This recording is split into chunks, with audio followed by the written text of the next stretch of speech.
The honourable member from Simcoe North. Mr. Speaker, the legend of the butter tart can be traced back to Quebec in the late 1600s, but the first documented recipe came in Simcoe County in Barrie in 1900. The butter tart is truly a national treasure, and this Saturday in Midland, we will celebrate these little sugar pies as tens of thousands of enthusiasts will descend upon downtown in search of the perfect tart. They come in every shape, size, taste, and color. Mr. Speaker, when it comes to butter tarts, you might say diversity is our strength. But come early and bring a cooler, because we will start with 200,000 butter tarts, and by the end of the day, not one will be left standing. So this Saturday, come join us in Midland to celebrate the butter tart, satisfy your sweet tooth, and Mr. Speaker, let's bring the butter tart home.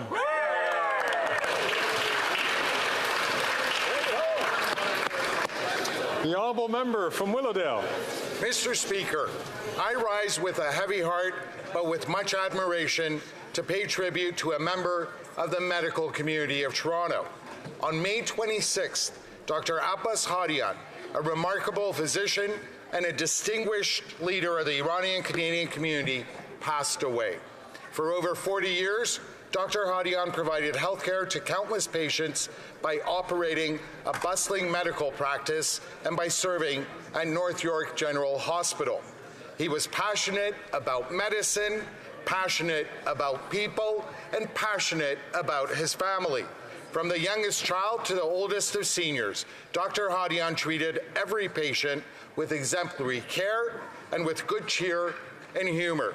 I don't think it would be an exaggeration to say that he was among the most widely known and admired members of the Iranian community in Toronto.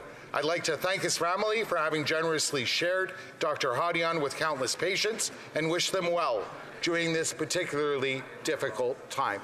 Thank you, Mr. Speaker. They're waiting for my coffee. This guy's late. The honourable member for Pierre Boucher Les Patriotes, Verchères. My driver's just Last week, the delivery drivers. More than 500 people in Verchères gave some much-needed love to the Quai de Verchères. For nearly 30 years, the Quai de Verchères has been abandoned by the federal government until access to it was condemned in the wake of the pandemic.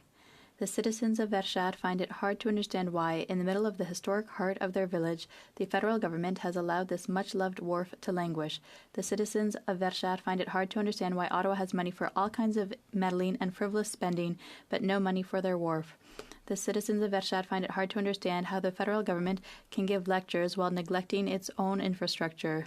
After almost 30 years, the citizens of Verchères have run out of patience and are no longer satisfied with notices from Fisheries and Oceans Canada. The citizens of Verchères are tired of being ignored. They pay taxes like everyone else. They exist, they value their wharf, and they deserve to be heard by the federal government.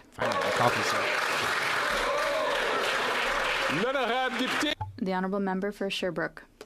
Thank you, Mr. Speaker. The consequences of suicide extend far beyond individuals. Suicide causes waves of grief in families, friends, and communities. The new National Action Plan for Suicide Prevention is our comprehensive and evolving plan to combat suicide in Canada. Suicide prevention requires collaboration between all levels of government, partners, and society as a whole. With them, we are committed to improving data collection and monitoring, promoting research, and providing services to Canadians when, how, and where they need them, and maintaining our collaborative work. We must collaborate to have a greater impact. We need to work together to save lives. And remember, if you or someone you know is thinking about suicide, call or text 988. You're not alone. Help is available. The honourable member from Brantford-Brant. Mr. Speaker, more explosive testimony from the ArriveCan scandal. Yesterday, committee heard from Min Doan, the CBSA vice president, who's at the center of this controversy. Not only was he the person responsible for hiring GC Strategies, it's also alleged that he deleted 20,000 emails pertaining to Arrive scam. When pressed on the issue of the lost emails, he said that he changed the battery from his computer and poof, 20,000 emails gone. How convenient.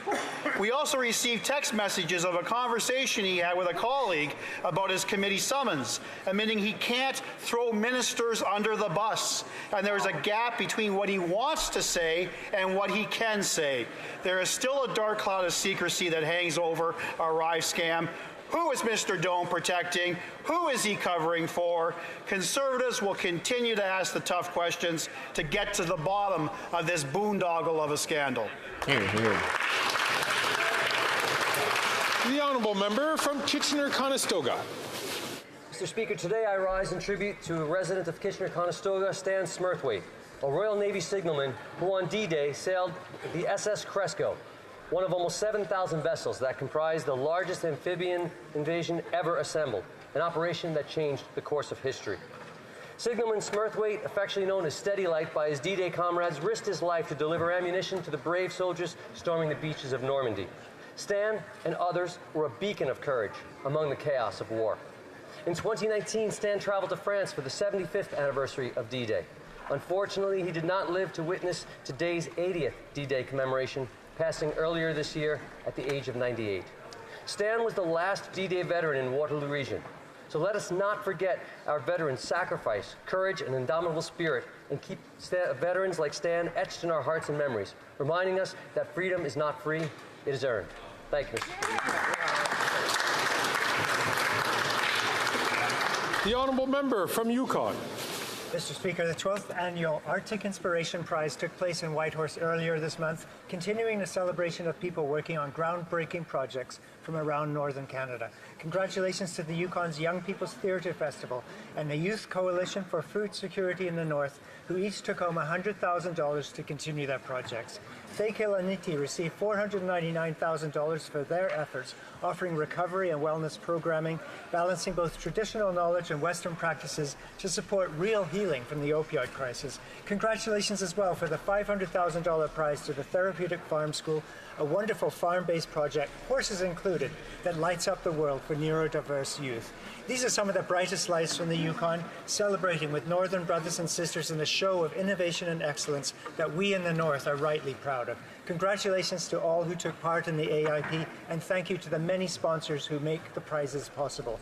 Together, you're changing lives and communities in the North. Thank you. The honourable member from Brandon-Souris. Mr. Speaker, Canadians understand that the carbon tax is not an environmental plan, but rather a tax grab by this NDP Liberal government, and it makes everything more expensive, causing higher inflation and the cost of living crisis. When they tax the farmers that grow the food and the truckers that transport the food, they inevitably increase the cost of food for all Canadians. For years we've been saying this, but the government has refused to accept the truth. Now, the Prime Minister knows that we were right all along and is desperately trying to hide the evidence. Recently, our Conservative team asked the independent parliamentary budget officer whether the government had conducted an analysis, an economic analysis of the cost. And he confirmed that they had. However, the NDP Liberal government is blocking the release of the analysis, placing a gag order on the budget watchdog. Mr. Speaker, Canadians demand transparency. This Prime Minister must stop hiding the real cost of his inflationary carbon tax and release their report.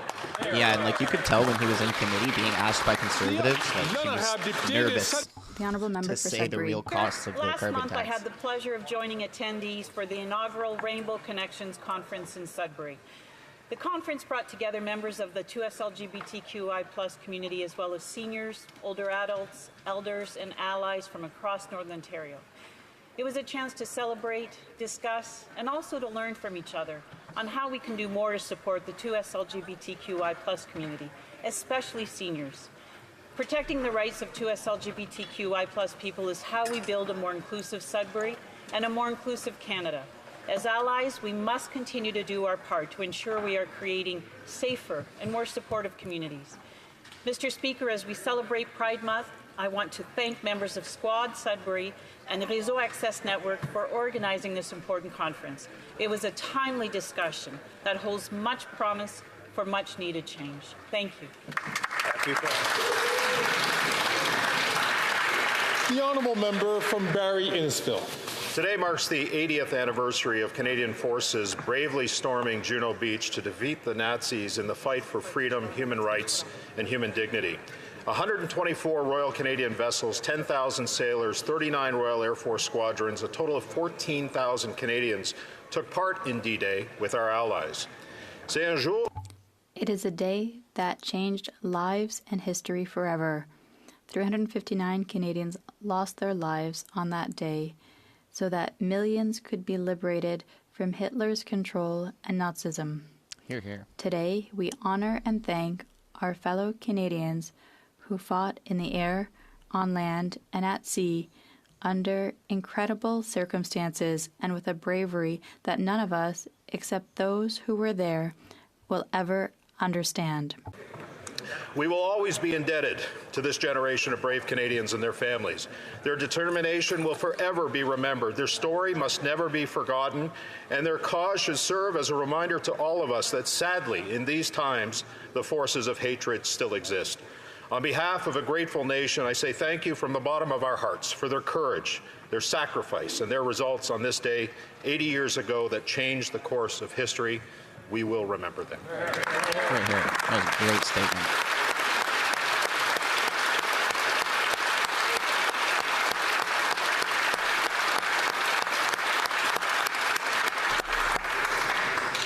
The honourable member from Saskatoon University. It's hard for Canadians to keep track of all the Liberal scandals, and every week they add new ones. This is a scandal that would define any other government in the history of Canada. I'm talking about the mysterious Randy, who they claim is not the same person as the Minister of Employment and the former Associate Minister of Finance. These aren't the droids you're looking for. But this is the Randy they are watching and looking for. The minister holds 50% share in a global health imports and wants us to believe that this is the Randy was just some guy who nobody knows the last name of and who just happens to have some big ideas about the company that everyone took seriously. Who's Randy? Where's Randy? Who got rich and why? Canadians deserve to know. It's time to give up on the cover-up. For real. That's such a bad excuse. Oh, there's just another Randy. The honourable member from Scarborough Centre. Mr. Speaker, 3 years ago today, in London, Ontario, a normal Canadian family was killed in a terrorist attack. They were targeted because who they were, visibly Muslim. Yumna Afzal was a student, her mother, Madhia Salman, an engineer, and father Salman, a physiotherapist. The family matriarch Talat Afzal, a teacher. Only an orphan boy survived after a terrorist deliberately drove their truck into this innocent family. This attack terrorized an entire community across our country. They were just out for a walk. When my family went for a walk, I couldn't help but look over my shoulder. It shattered the sense of safety we all take for granted. This is terrorism. This is Islamophobia. We all have a responsibility to do better. Hate doesn't exist in a vacuum. As leaders, we must bring people together and not stoke fears of those who are different. And we must remember our London family.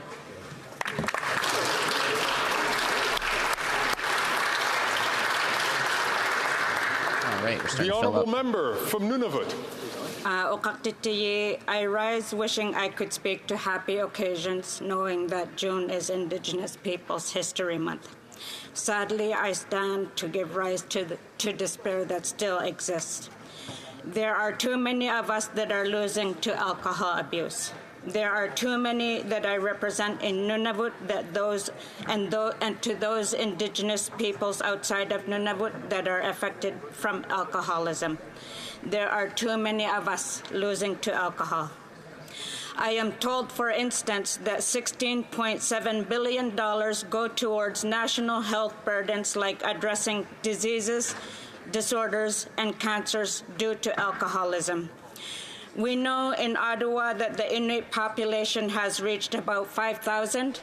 Unfortunately, too many Inuit are disproportionately represented when it comes to substance-related deaths.